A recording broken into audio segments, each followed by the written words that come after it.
Di matanya hanya boleh ada aku saja. Bab 158.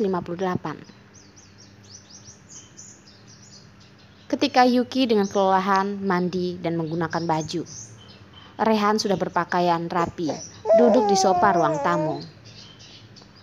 Ujung jarinya menjepit rokok, asap menggumpal, membuat matanya terlihat seperti orang jahat.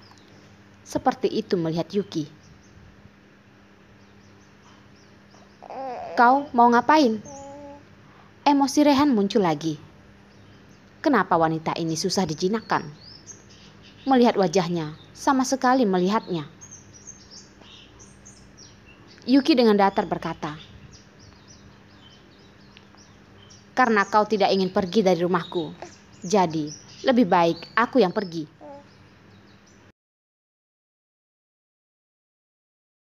Rehan mematikan puntung rokoknya, membuangnya ke tong sampah, melangkah besar ke arah Yuki.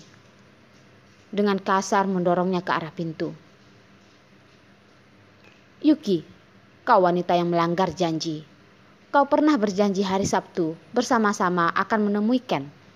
Sekarang kau berani melanggar janjimu." Yuki melihatnya, matanya yang besar pelan-pelan menangis. 5 tahun lalu, kamu juga pernah bilang seperti itu. Kehidupan ini tidak akan memaksaku untuk melakukan apapun. Ya, aku melanggar janjiku. Kau yang melanggar janji. Membandingkan dengan diriku, kau lebih tidak tahu malu. Rehan tersentak. Seketika dia terdiam. Kata-kata 5 tahun lalu masih terdengar di telinga. Yuki tidak berkata salah.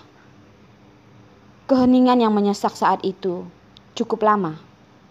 Rehan pelan-pelan berbicara, suaranya sedikit sedih. "Kamu sungguh menyukai Gunadi?" Orang ini sebenarnya bicara apa? Yuki merasa otaknya itu tidak beres. "Aku tidak menyukai Gunadi, tapi tidak berarti juga aku rela diatur oleh kau.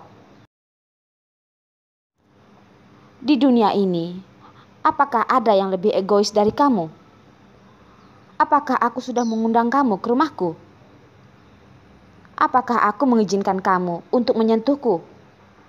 Apa hakmu untuk mengatur kehidupan pribadiku?" Kalimat Yuki yang di belakang sudah tidak didengar begitu jelas oleh Rehan. Dia hanya bahagia terus mengulang satu kalimat. "Kamu beneran tidak menyukai Gunadi? Kamu dan Gunadi tidak ada hubungan apapun, iya?" Yuki kesal memejamkan mata. Dia sungguh tidak ingin mengurusi masalah ini lagi. Jika Rehan cemburu kepada Gunadi, berarti dia sangat bodoh. Dia sangat tidak mengerti Yuki. Rehan mengecilkan suaranya lagi. Dengan suara sedikit sedih dia berkata,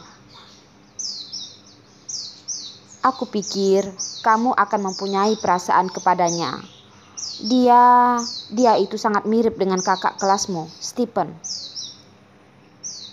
Stephen. Ternyata Rehan juga melihat Gunadi itu sangat mirip dengan Stephen. Hati Yuki seketika merasa sakit. Stephen adalah mimpi yang tak mungkin untuk kembali.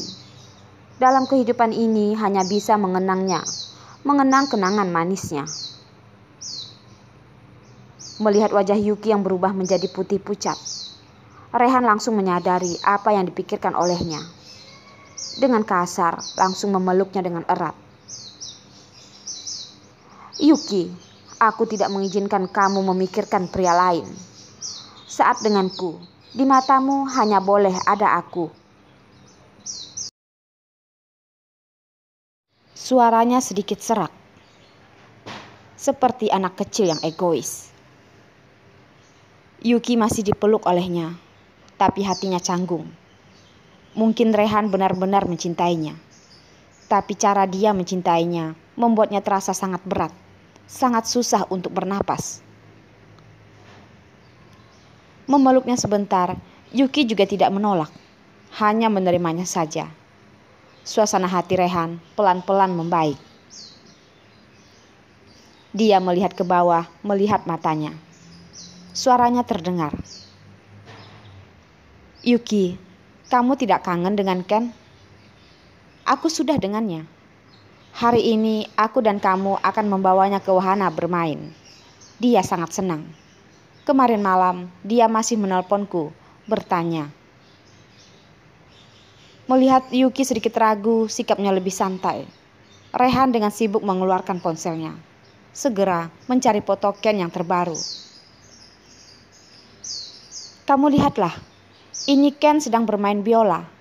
Hebat kan?" Fotonya, bayangan kecil yang sedang berdiri di panggung.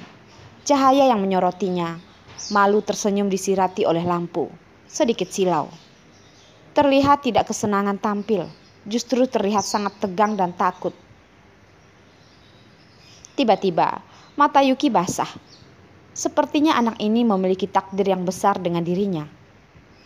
Melihatnya, hati Yuki menjadi sedih, kasihan, dan juga sangat kuat.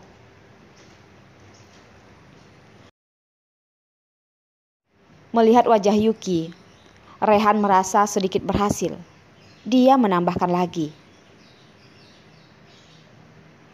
"Ken sepertinya masih mengingatmu. Aku memberikan fotomu kepadanya. Dia melihatnya begitu lama. Setelah itu aku menaruh ponsel di sofa, pergi ke rak buku ambil barang. Aku baru sadar, dia sendiri mengambil ponselku melihat fotomu. Sepertinya dia sangat menyukaimu." Rehan memang tidak berbohong. Ken saat melihat foto Yuki, dia melihatnya sangat lama. Rehan bertanya kepada Ken,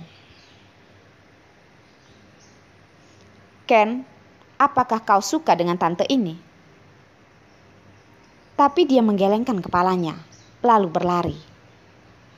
Kadang Rehan juga merasa dia tidak mengerti anaknya sendiri. Dia berusaha bagaimana, tapi tetap juga tidak bisa masuk ke dalam hatinya. Hati Yuki benar-benar melemah. Yuki menggunakan ponsel Rehan, mengirim beberapa foto Ken ke ponselnya, baru menganggukkan kepalanya dan berkata, "Kita kapan berangkat?" "Ya, sekarang." Rehan langsung menggendongnya sambil berputar-putar. Awalnya Yuki marah, tapi dia tidak bisa menahan tawanya.